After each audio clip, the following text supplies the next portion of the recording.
ওড়না ছাড়া মহিলারা অজু করলে অজু হবে কিনা, বাহিরে থাকার কারণে আসর ও মাগরিবের নামাজ কাজা হয়ে গেলে কিভাবে ও কখন পড়তে হবে, কবর ভেঙে ডেবে যাওয়া কিসের লক্ষণ, এটা কি কবর আযাবের লক্ষণ, আমার বাবার কবর ডেবে গিয়েছে, এখন করণীয় কি, যে স্বপ্নগুলো দেখলে আল্লাহর বন্ধু হওয়া যায় এমন স্বপ্ন সম্পর্কে জানতে চাই। আসসালামু আলাইকুম রহমতুল্লাহি ওয়া বারাকাতুহু। প্রিয় দর্শক, মনোযোগ সহকারে ভিডিওটি শেষ পর্যন্ত দেখুন, অন্যথায় কোনো মাসালায় ভুল বোঝার সম্ভাবনা থাকে। আর সরাসরি কোনো প্রশ্ন করতে বা লিখিত কোনো বিষয়ের সমাধান পেতে ফতোয়া বিভাগে স্ক্রিনে দেওয়া নম্বরে ইমো অথবা হোয়াটসঅ্যাপে যোগাযোগ করবেন। তো আমরা মূল আলোচনায় চলে যাব। প্রশ্ন ছিল, কবর ভেঙে ডেবে যাওয়া কিসের লক্ষণ, এটা কি কবর আযাবের লক্ষণ, আমার বাবার কবর ডেবে গিয়েছে, এখন করণীয় কি।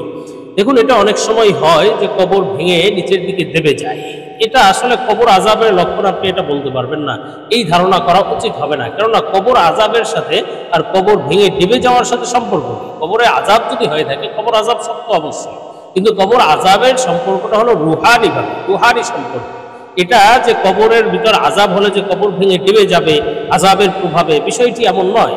সুতরাং কবর ভেঙে গেলে বা কবর ডেবে গেলে আপনি এই ধারণা করবেন না যে কবরে আযাব হচ্ছে, বরং ওটা আপনি পুনরায়ভাবে ওই কবরটা আবার ঠিক করে দেওয়া উচিত। ভাঙা অবস্থায় রাখবে না, বরং পুনরায় মাটি দিয়ে আবার ঠিক করে দিবে।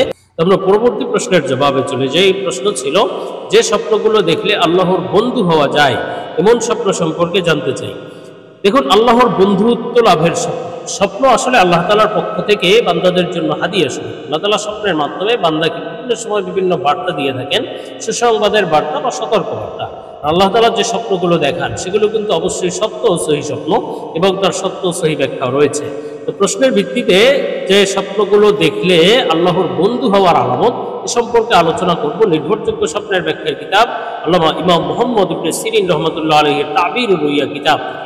হযরত মুহাম্মদ ইবনে সিরিন রাহমাতুল্লাহ আলাইহি বলেছেন, যে স্বপ্নগুলো দেখলে আল্লাহর বন্ধু হওয়ার আলামত, এ সম্পর্কে অনেক স্বপ্ন উল্লেখ করেছেন। কিছু স্বপ্নে যদি কোনো ব্যক্তি ছায়া দেখে, গাছের ছায়া, মেঘের ছায়া, যে কোনোভাবে স্বপ্নে ছায়া দেখা, এটি আল্লাহর প্রিয় বান্দা হওয়ার আলামত, আল্লাহর বন্ধুত্ব লাভের আলামত। সেগুলি আল্লাহ তাআলা তাকে কবুল করে নেবেন ইনশাআল্লাহ, এবং সাথে সাথে সে ক্ষমতা লাভ করবে, প্রভাব প্রতিপত্তি অর্জন করতে পারবে ইনশাআল্লাহ, সম্মান মর্যাদা আল্লাহ বাড়িয়ে দেবেন।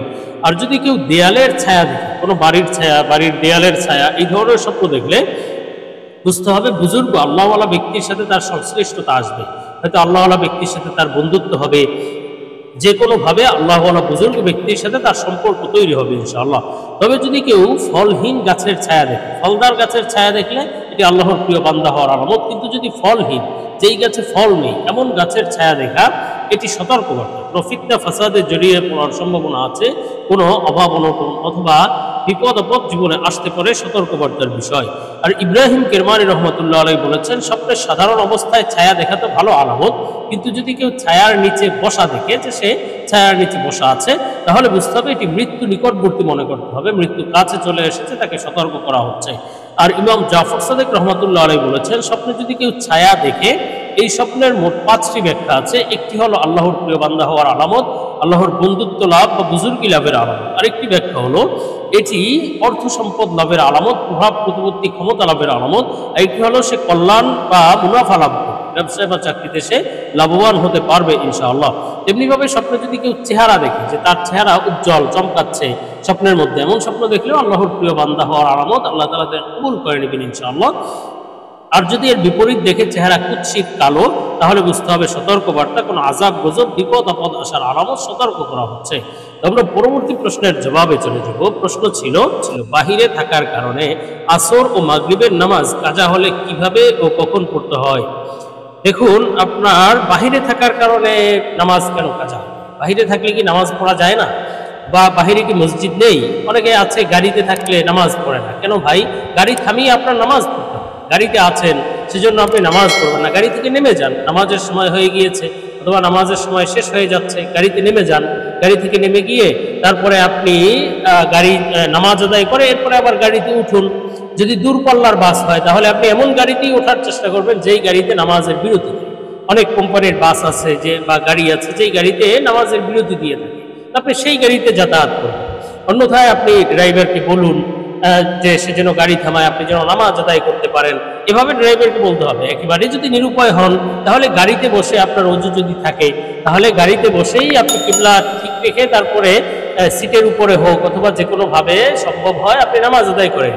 আর যদি অজু না থাকে, পানির ব্যবস্থাও না থাকে, গাড়িও থামাচ্ছে না, তাহলে আপনিও তখনও তায়াম্মুম করে হলেও নামাজ আদায় করে নিন।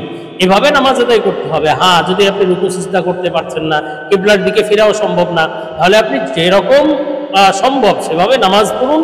এরপরে আপনি সুযোগ মতো বা সময় যখন হবে, যখন সুবিধা হবে, তখন আপনি ওই নামাজ কাজা করুন। কিন্তু একেবারেই যে গাড়িতে থাকলে অনেকে নামাজ পড়ে না, অথবা বাহিরে থাকলে নামাজ পড়ে না, কাজের ফাঁকে নামাজ পড়ে না, কেন? অবশ্যই কাজের ফাঁকে ফাঁকে হলেও আপনার নামাজটা ঠিক রাখতে হবে, নামাজ আদায় করতে হবে, নামাজ যেন কাজা না হয়ে যায় এ ব্যাপারে খুব সতর্ক থাকতে হবে।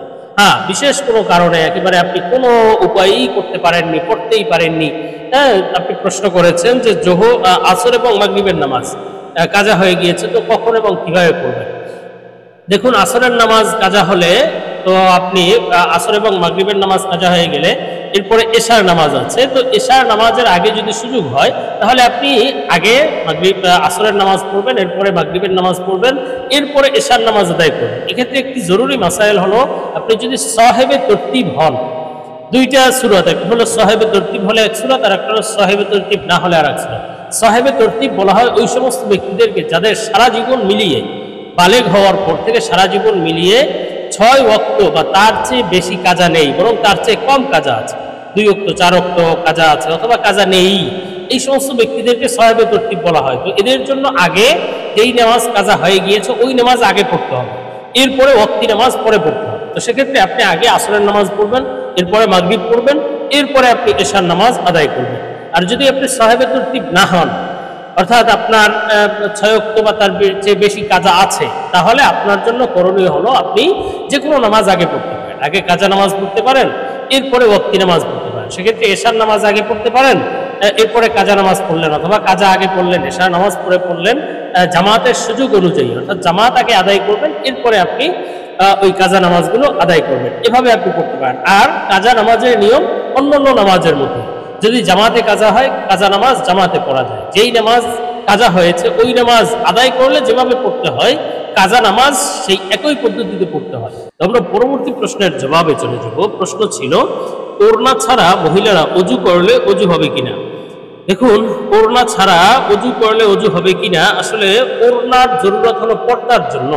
পরপুরুষের নজরে পড়ে এমন জায়গায় যদি অজু করতে হয় তাহলে অবশ্যই ওড়না দিয়ে অজু করতে হবে। শুধু ওড়না নয়, বরং পরিপূর্ণ পর্দার সাথে অজু করতে হবে, যেন বেপর্দা না হয়। অজু করতে গিয়ে যেন পরপুরুষের নজরে পড়ে যায়, বেপর্দার গুণা যেন না হয়, এটি লক্ষ্য রাখতে হবে। আর যদি একাকী অজু করে, যেখানে পরপুরুষের নজর পড়ার সম্ভাবনা নেই, এখানে আসলে অজুর জন্য ওড়না জরুরি। ওড়না পড়তেই হবে, অন্যথায় অজু হবে না, অজু মাকরুহ হবে, এই ধরনের কোনো বিষয় নেই। খালি মাথায় অজু করতে পারে। ওড়নার সম্পর্ক পর্দার সাথে, পর্দার জন্য জরুরত হলে অবশ্যই ওড়না সহ পরিপূর্ণ পর্দার সাথেই অজু করতে হবে। আর যদি পর্দার জন্য জরুরত না হয় তাহলে মাথা খোলা মাথায় অজু করতে পারে, কোনো সমস্যা নাই, অজু হয়ে যাবে।